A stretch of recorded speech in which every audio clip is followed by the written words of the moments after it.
저는 오늘 읽은 말씀을 중심으로 오직 자라가라, 오직 자라가라라는 말씀 제목으로 말씀을 나누려고 합니다. 우리가 지금 베드로 후서를 몇 개월에 걸쳐서 지금 계속 공부하고 있고 말씀을 통해서 하나님을 배워가고 있는데 오늘 베드로후서 마지막입니다. 우리의 미래에 될 일들을 한번 생각해 봅시다. 여러분이 믿음으로 선한 싸움을 싸우다가 주님께서 부르시는 그날을 직감을 해요. 물론 이제 육신의 연약함 가운데 이제 호흡이 점점 힘들어지고 노쇠함으로 인하여 혹은 어떤 이들은 병으로 인하여서 참 힘든 순간이 분명히 다가올 것입니다. 누구에게나 다 마찬가지예요. 그 귀한 선한 싸움을 잘 싸우다가 마칠 때쯤 여러분 스스로 이제 알게 되겠죠. 그때 가족들을 불러 모으고 또 가족들은 여러분이 남기는 유언을 들으려고 모여들겠죠. 함께 모여서 마지막으로 하나님을 찬양하고 하나님의 주권과 하나님의 섭리 가운데서 한 인생을 인도하셨다라는 것을 고백하면서 찬양하고 기도한 후에 가족들을 향하여서 마지막 말을 남기겠죠. 과연 믿음의 선한 싸움을 살았던 성도는, 산소망을 가지며 살았던 성도는 그 마지막에 가족들에게 그리고 믿음의 식구들, 성도들에게 마지막으로 무슨 말을 남길까? 베드로가 오늘 본문을 남길 때 아마도 이런 심정이었을지 모르겠어요.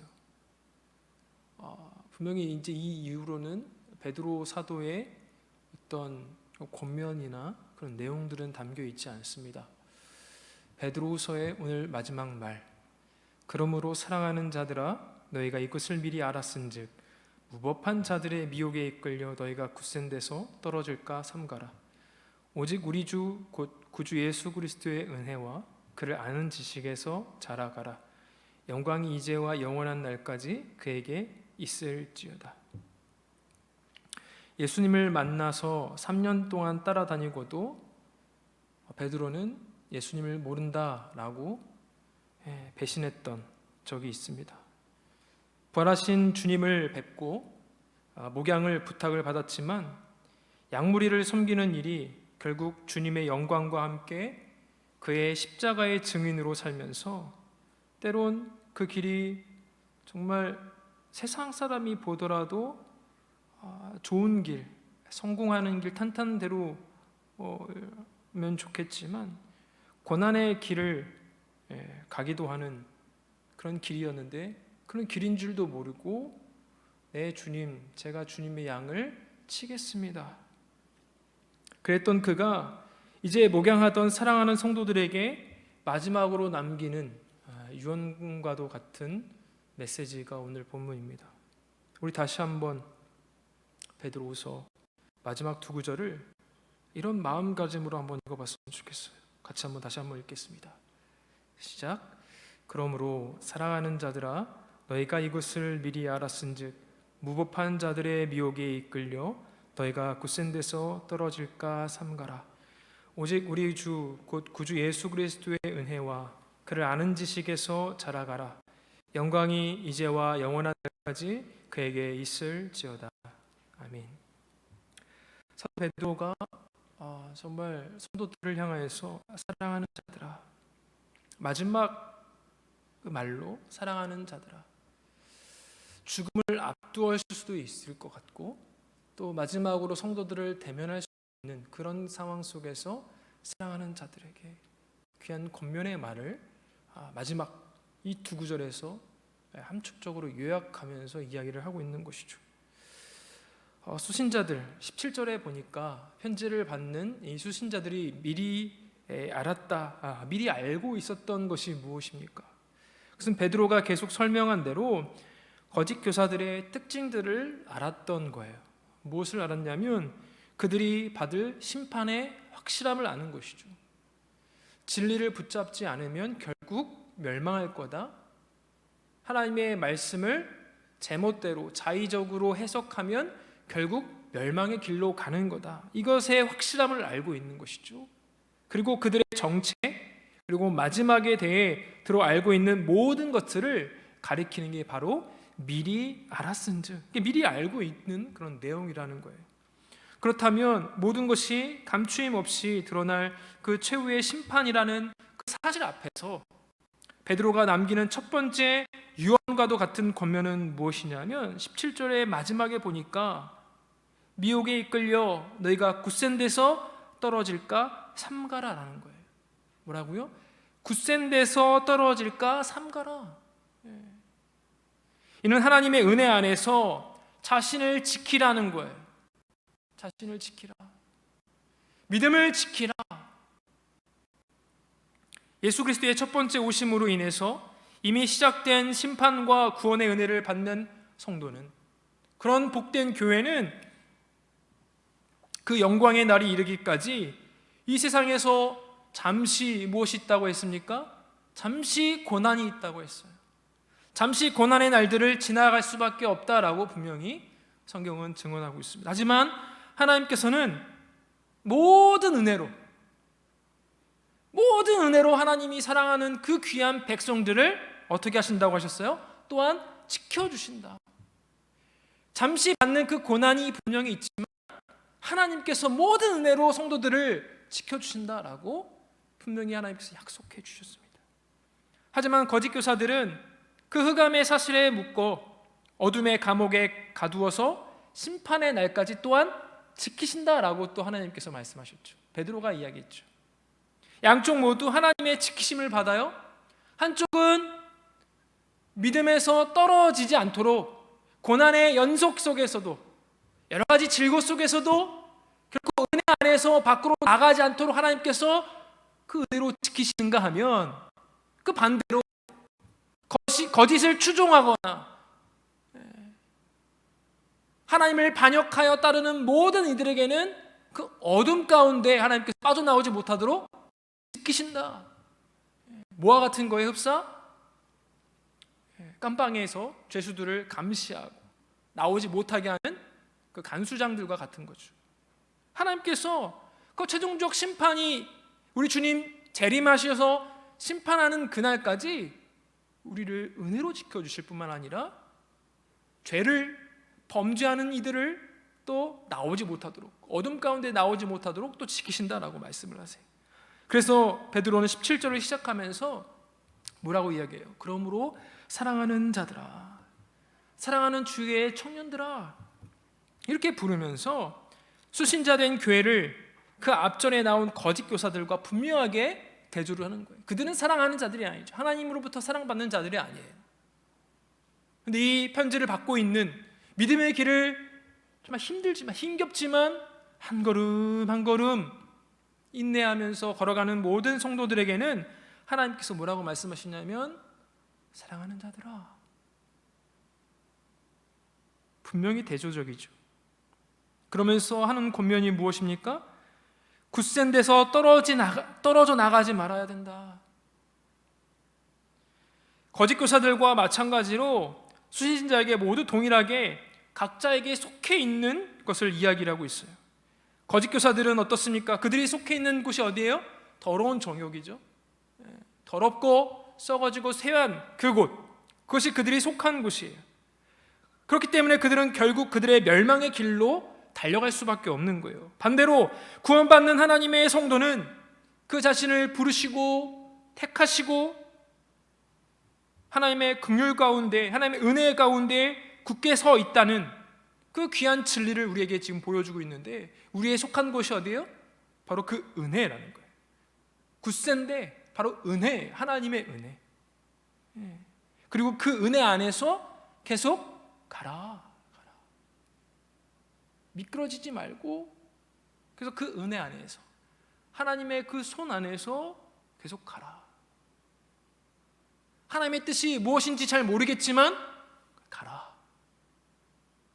하나님께서 이 상황 가운데 우리로 하여금 무엇을 해야 할지 막막하기지만 은혜 안에서 가라. 거짓 교사들, 이 편지 받는 교회, 각자가 선 자리, 속해 있는 자리가 분명히 다른 것이죠. 거짓 교사들은 이미 멸망에 속해 있지만 교회는, 성도는 자신의 굳센 데, 즉 은혜 안에 있는 거예요. 그 굳센 데, 그 은혜, 정확하게 말하면 뭘까요? 우리가 한번 이 쭉 살펴오면서 그 은혜 안에, 그 굳센 데 과연 뭘까요? 바로 바른 가르침이에요. 거짓 교사들이 가르친 것과는 전혀 다른 바른 진리, 바른 가르침 안에 거해야 된다라는 것이죠. 예수 그리스도의 복음으로서 썩지 않고 더럽지 않고 쇠하지 않는 나라에 대한 산소망을 대상으로 그렇게 한 믿음의 길인 것이죠. 다시 말해서 더럽고 썩어지고 쇠한 것이 특징인 세상을 피하여 신성한 성품에 참여하고 신성한 성품에서 자라가는 그 길, 그 생명과 경건에 이르는 길에서 벗어나서 다시 세상으로 돌아가지 않도록, 아니 어쩌면 믿기 전에 상태보다 더 악랄하게, 더 하나님을 멀리 떠나는 길로 가지 않도록 우리 자신을 어떻게 하라는 거예요? 그 굳센 데서 미끄러지지 않게 조심하라, 삼가라. 그 진리의 길, 의의 길에 굳게 서서 흔들리지 말고 장차 우리 주님 재림하실 때에 완성하실 그 새하늘과 새 땅에 들어갈 수 있도록 그것을 바라보며 이 땅에서 거룩한 행실, 경건, 그리고 그 영원한 나라를 준비함에 있어서 한치도 벗어나지 않도록, 빗나가지 않도록 그 은혜 안에 그 굳센 데서 있으라 고면하고 있어요. 오늘날 많은 성도들이 네, 목사님 맞죠.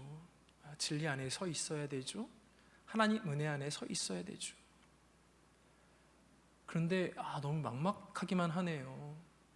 세상에서 말하는 것은 너무나 눈에 띄기도 하고 귀에 쏙쏙 박히는 내용들을 너무나 알려주는데, 선명하게 알려주는데 하나님의 말씀은 도무지 선명하지 않고 너무 추상적인 것 같아요. 그래서 말씀을 조금씩 떠나 더욱더 우리에게 선명하게 다가오는, 우리의 이성적으로 다가오는 그런 세상의 가치에 더 함몰될 때가 많이 있음을 깨닫게 됩니다. 그런데 여러분, 오늘날 교회에 출석하는 많은 성도들은 이 성경에 대한 무지로 인해서, 하나님의 말씀에 대한 오해로 인해서 이렇게 이런 쪽으로 빠지게 된다는 사실을 잘 알지 못해요. 무조건 설교자가 전하는 대로 아멘, 아멘 해서도 안 되고, 오직 성경, 오직 말씀을 따라가야 하는 그 특권과 의무가 이 설교자나 신학자에게만 있는 것으로 우리가 오해해서는 안 될 거예요. 네, 처음에는 추상적으로 들어오겠죠. 여러분 한번 계속 말씀을 계속 읽어 나가 보시고 곱씹어 보시고 한번 창념해 보십시오. 그것이 전혀 추상적인 것이 아니라 매일의 우리의 삶 가운데 그 하나님의 이야기가 들려지고 읽혀지고 배워지게 된다면 그것이 우리의 세계관이 되어서 이렇게 살아내는 것이 정말 참으로 하나님의 백성다운 삶이구나를 알게 되는 것이죠.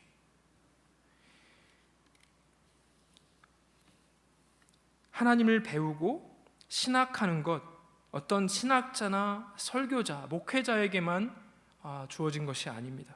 모든 성도들의 책임이고 의무예요. 신학이 무엇입니까? 말 그대로 신을 배우는 학문, 하나님을 아는 지식입니다. 어떤 학위를 목적으로 하는 것만 신학이 아니에요. 그래서 신학은 목회자나 신학자의 것만이 아니죠. 모든 성도는 하나님과 우리 주 예수 그리스도를 다 알아가요. 그리고 이미 알고 있는 게 있어요. 이미 여러분들 신학하고 있어요. 어떤 전문적인 신학은 아닐지라도 정말 어렸을 때부터 주일학교 출신들은 매주 혹은 가정의 부모님으로부터 매일 신학하는 인생을 살아오고 있는 것이죠. 모든 신자는 신학을 하는 셈인 거예요. 언제까지요? 죽을 때까지. 우리 주님, 우리 부르시는 그날까지. 그래서 신학이란 우리에게 자신을 계시하신 하나님을 알아가고 그 알게 된 내용에 근거한 우리 내의 모든 응답들, 그 모든 것들이 다 신학에 포함이 되는 거예요. 우리의 지성뿐 아니라 우리의 영성, 우리의 감성, 우리의 의지까지 다 포함해서 우리의 인격과 삶 전체로 드리는 응답이 바로 신학이라는 거예요. 신학. 그래서 신학은 우리의 모든 삶으로 하는 거예요. 우리의 지성으로만 하는 것이 신학이 아니라 우리 전 인격으로, 우리의 지성과 우리의 감정과 우리의 의지, 모든 것들이, 삶 전체가 하나님께 드려지는 또 예배와도 같은 것이죠. 이렇듯 우리의 지성을 포함해서 삶 전체가 하나님을 알아간다라고 할 때 모든 성도는 먼저 성경 말씀에 창념해야겠죠. 복음의 바른 길, 진리의 길, 의의 길에 익숙해져야 돼요. 그래서 거짓 교사가 거짓 가르침을 가르치려고 이 뻥끗할 때 저 거짓말이다, 바로 이제 알아차릴 수 있을 만큼 계속 단련되어지고 훈련되어져야 되겠죠. 입안에 상한 음식이 들어왔을 때 여러분 어때요? 아우 맛있어 하면서 삼킵니까? 요즘 여름철인데 여러분 장염 조심하십시오. 상한 음식이 여러분 입 안으로 들어와요. 어때요? 바로 뱉어버리잖아요. 그렇죠? 정말 심하게 상한 음식은 입 안에 들어오기도 전에 이미 눈으로도 알 수도 있을 것이고 냄새로도 알 수가 있어요. 그렇죠? 그런 것처럼 그렇게 분별할 수 있는 지식과 자질을 갖추도록 우리는 애써야 돼요. 우리의 눈을, 우리의 귀를, 우리의 입을. 그러므로 모든 성도는 성경 말씀에 근거하여서 부지런히 분별할 수 있는 어떤 훈련, 단련들을 해야 되겠죠. 거짓 교사들의 거짓 가르침을 말씀의 빛 가운데서 드러낼 수 있도록. 여러분, 어둠은 빛에 쫓겨나게 되어 있습니다. 어둠이 어둠인 채로 빛 가운데 계속 있을 수 없어요. 지금 빛이 몇 개나, 조명들이 몇 개나 지금 쏟아지고 있습니까? 어느 한 구석에 어둠이 보입니까? 아니에요. 빛이 있는 자리에 어둠이 있을 수가 없죠. 진리의 길, 의의 길을 우리는 지켜야 합니다. 사람을 따르지 말고 오직 말씀을 따라가야 합니다. 오직 목자장이신 예수 그리스도의 그 기록된 성경 말씀을 따라 언제나 우리를 인도하는 선한 목자를 언제나 따라야 합니다. 무엇보다 모든 성도가 스스로 성경을 배워가고 스스로 읽어가고 진리의 말씀 안에 굳게 서야만 합니다. 여러분, 지난 시간에 함께 나눴죠? 우리의 지성은 비칠 수가 없어요. 그렇죠? 우리의 경험은, 우리의 이성은 빛이 될 수 없습니다. 언제나 말씀이 빛이죠. 내가 빛이고 말씀이 어둠, 말도 안 되는 것이죠. 내가 말씀을 밝혀야 하는 것이 아니라 빛 대신 그 말씀이, 그 진리의 말씀이 우리의 심령을 비추도록, 밝히도록, 우리의 귀가 열리도록, 우리의 영안이 열리도록, 우리의 입, 혀, 감각이 둔한 게 아니라 모든 더러운 것이 입 안으로 들어올 때 분별해내는 것처럼 자꾸 말씀의 빛으로 우리를 비추어야 돼요. 그래서 말씀의 빛 가운데 드러나기를 즐겨야 되는 거예요. 말씀의 생명으로 채워지기를 훈련하십시오. 여러분이 말씀을 지키면 말씀이 여러분을 지킨다라고 사도 베드로가 증언하였습니다. 말씀을 따라가면 우리가 스스로 이룰 수 없는 그곳에 이르게 되죠. 우리 힘으로, 우리 지혜로 얻을 수 없는 게 무엇입니까? 새하늘과 새 땅. 우리의 열심과 우리의 능력으로 얻을 수 있는 것은 이미 사도 베드로의 말대로 이야기해 보자면 얻을 수 있는 것은, 획득할 수 있는 것은 무엇입니까? 언제나 더러운 것, 썩어지는 것, 쇠한 것은 우리의 능력과 우리의 열심으로 획득할 수가 있어요. 그러나 영원히 더럽지 않고 썩지 않고 쇠하지 않는 그 새하늘과 새 땅, 하나님 나라의 그 완성은 우리가 이룰 수가 없습니다. 세상도 이길 수 없어요. 오직 말씀이 이기게 합니다. 세상이 사라져도 말씀과 그 말씀이 그 안에 거하는 이는 영원히 거하기 때문에 그렇습니다.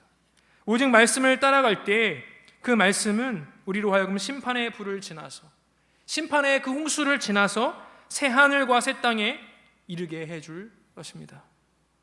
주 안에서 사랑하는 청년 여러분, 언제나 말씀 안에 거하고 말씀이 여러분 안에 거하게 하십시오. 언제나 주 안에 거하고 언제나 주님이 여러분 안에 거하게 하십시오. 그런가 하면 베드로가 마지막으로 남기는 두 번째 권면은 무엇이냐면 마지막에 있죠. 우리 18절 말씀 같이 한번 읽어볼까요? 시작. 오직 우리 주 곧 구주 예수 그리스도의 은혜와 그를 아는 지식에서 자라가라. 영광이 이제와 영원한 날까지 그에게 있을지어다. 두 번째 권면은 무엇입니까? 자라가라라는 거예요. 자라가라. 성도가 세속적인 거짓 교사들의 거짓 가르침에서 자신을 지키는 것만으로는 부족하다라는 어떤 뉘앙스가 풍겨지죠. 그것만으로는 부족한 거예요. 지키는 것만으로는. 베드로는 힘주어서 뭐라고 이야기하냐면 자라가라. 자라가라. 어찌 보면 거짓 가르침으로부터 자신을 지키는 것이 어찌 보면 소극적인 방어라면 18절에 나오는 하나님의 은혜 안에서 자라가라 라는 이 권면은 적극적인 또 공격적인 전략일 거예요. 그렇다면 과연 성도는 어떻게 자라갈 수 있을까? 18절에 보니까 은혜 안에서 자라가라. 은혜 안에서. 이 은혜는 무엇입니까? 이 은혜가 무엇입니까? 여러분들이 갖고 있는 무엇입니까? 그렇지 않죠. 이 은혜의 출처는, 방식은 다 하나님이에요. 하나님으로부터 오는 것이고 또 하나님의 방법대로 내려오는 게 바로 이 은혜입니다. 하나님께서 주시는 것인데 과연 그 내용은 무엇입니까? 받을 자격이 없는 자인 우리에게 하나님께서 주시는 것인데 과연 그것은 무엇입니까? 통상 우리는 은혜를, 구원의 은혜만을 생각합니다. 가장 대표적이죠. 하나님께서 우리에게 은혜로 주셨으니까. 하지만 그것만이 아닙니다. 예수 그리스도의 죽으심과 부활로 인해서 우리를 거듭나게 하셨고 썩어지고 더럽고 쇠한 세상으로부터 우리를 건져내셨고 건져내고 계시고 건져내실, 앞으로도 건져내실 그 은혜가 다 포함되어 있는 거예요.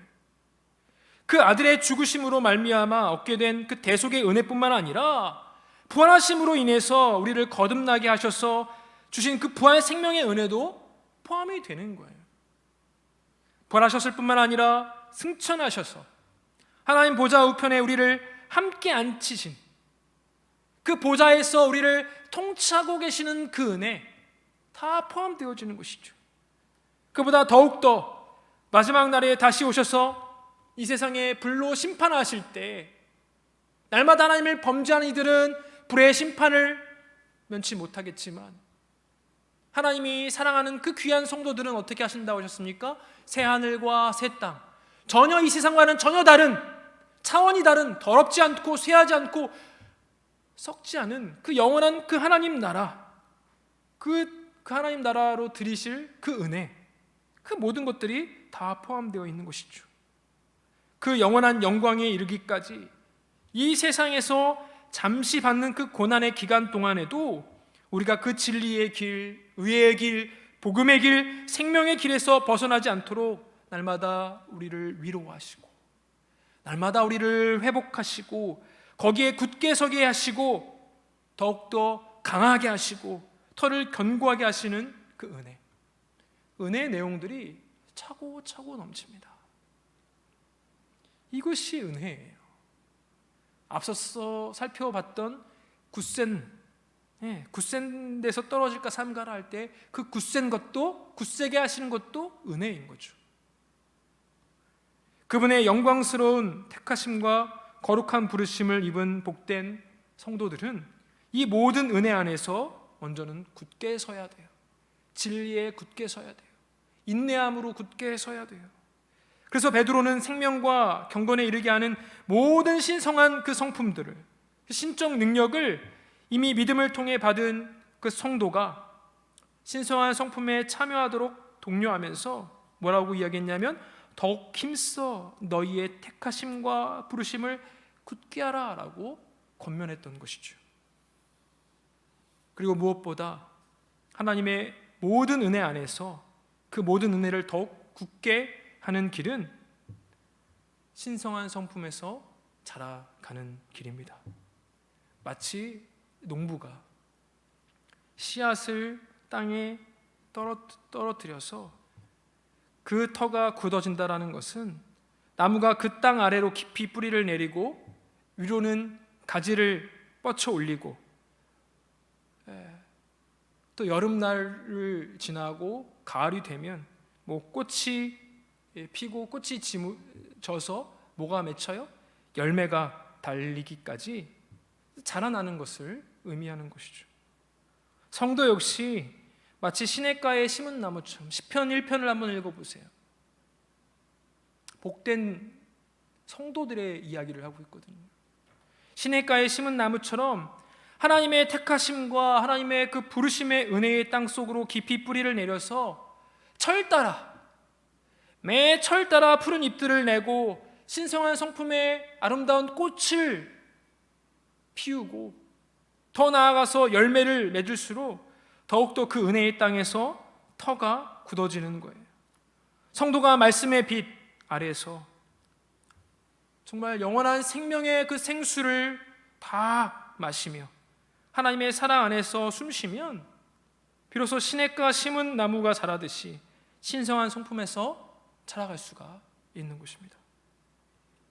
베드로는 더욱 구체적으로 예수 그리스도의 부활하심으로 말미암아 우리가 거듭나게 되었을 때 살아있는 소망을 알게 되었다라고 알려줍니다. 영적 지식은 영적 생명의 증거가 됩니다. 영적 생명이 충만하다는 것은 영적 지식인 하나님을 아는 것과 자신을 아는 것과 세상과 역사 그리고 그 끝날 그리고 그 너머를 아는 일에 있어서 말씀을 따라 충만한 지식에 이른다는 것을 의미하는 거예요. 그리고 이러한 지식은 단지 지식에서 끝나지 않고 그것이 참되고 살아있는 영적 지식이라는 사실을 그의 신성한 성품의 성장으로 증명하게 됩니다. 하나님을 아는 지식은 반드시 신성한 성품으로 열매를 맺기 때문입니다. 죄를 이기시고 부활하신 예수 그리스도로 말미암아 하나님을 알게 되는 이 참된 영적 생명은 단지 지식으로만 끝나지 않습니다. 그 영적 생명을 가진 사람의 지성, 감정, 의지적인 모든 차원, 그 전인격의 생명으로 드러나게 됩니다. 그러므로 베드로는 자신의 유언과 같은 이 두 번째 편지에서 처음과 마지막에 동일한 메시지를 강조하고 있는 셈이에요. 이것이 베드로가 진정으로 전달하고 싶었던 메시지입니다. 다시 한번 18절 말씀입니다. 같이 한번 읽겠습니다. 시작. 오직 우리 주 곧 구주 예수 그리스도의 은혜와 그를 아는 지식에서 자라가라. 영광이 이제와 영원한 날까지 그에게 있을지어다. 아멘.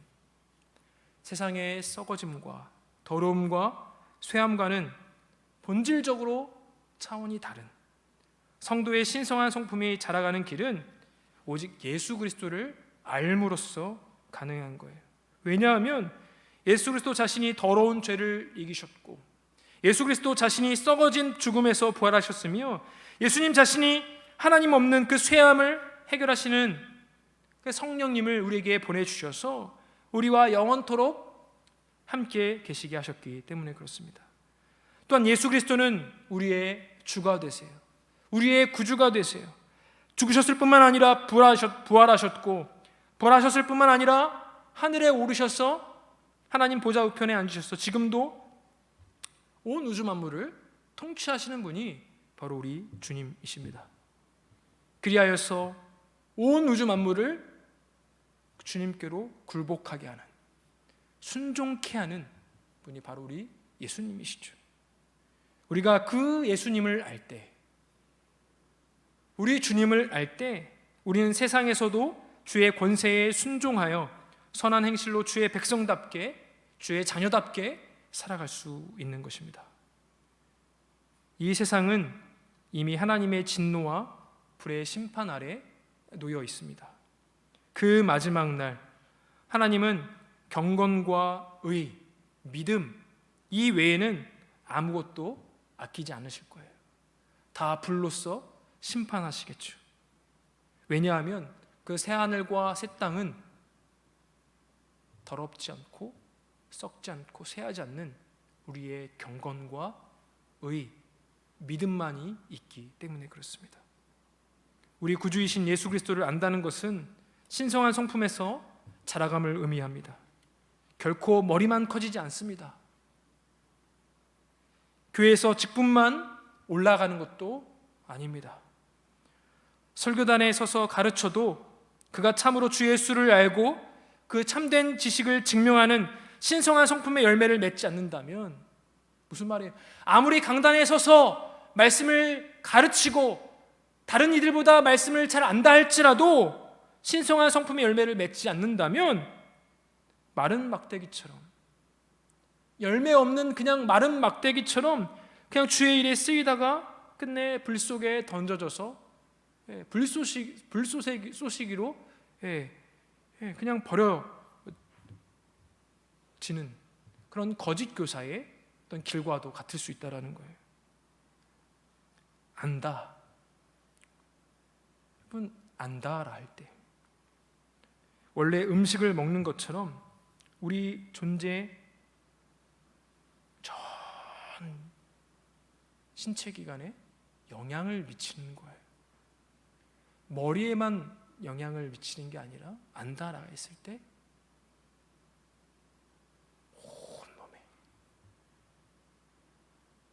온 몸에 미치는 겁니다. 거짓을 알게 되고 거짓말을 듣고 믿게 되면 거짓을 먹고 거짓되어 거짓을 토해낼 수밖에 없죠. 거짓을 추구하는 사람은 말도 거짓이고 온 행실이 거짓입니다. 이 손도 거짓의 도구가 되고 내 발도 거짓의 도구가 되는 것이죠. 반대로 언제나 거짓과는 반대된 아주 참 진리를 바르게 안다면, 예수 그리스도를 우리가 바르게 알고 추구하고 묵상하고 말씀에 창념한다면 우리 입술에 하나님의 아름다운 진리의 말씀이, 우리의 모든 행동이 아름다운 진리대로 열매를 맺어갈 것입니다.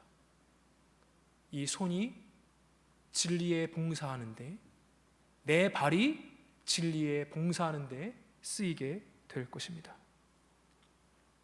진리의 말씀, 그 의의 말씀, 은혜의 말씀, 성경 말씀을 알게 되면 언제나 빛 가운데 서게 되고 말씀의 생명을 먹고 살게 되며, 그렇게 살게 되면 그 생명과 빛을 드러내는 삶을 살게 되는 것입니다. 주 안에서 사랑하는 청년 여러분, 교회가 이 땅에서 드러내는 빛이고 교회가 이 땅에서 드러내는 생명이고 교회가 이 땅에서 드러내는 하나님의 영광입니다. 사랑하는 청년 여러분, 여러분이 이 땅에 드러나는 빛이고 여러분이 이 땅에서 드러내는 생명이고 여러분이 이 땅에서 드러내는 하나님의 영광입니다. 하나님의 영광은 자신의 형상을 따라 만드신 인간의 회복에서 가장 빛이 나고 충만히 드러납니다. 우리가 회복되어졌을 때, 하나님의 형상으로 회복되어지고 예수 그리스도의 장성한 분량에 이르도록 자라갈 때 하나님의 영광이 충만하고 그 안에 가장 빛이 난다라고 성경은 이야기합니다. 주 안에서 사랑하는 청년 여러분, 그러므로 세상이 아닌 영원한 생명이신 그 아들을 받고 진리를 받고 생명을 받은 여러분이 그분의 영광이 되셔야 합니다. 그분의 영광을 드러내셔야 합니다. 지금도 드러내고 우리 죽는 그 순간까지 영원토록 그리합시다. 찬송받기에 합당하신 우리 아버지와 어린 양 되시고 목자 되신 우리 주 예수께 18절에 보니까 영광이 이제와 영원한 날까지 그에게 있을 것입니다.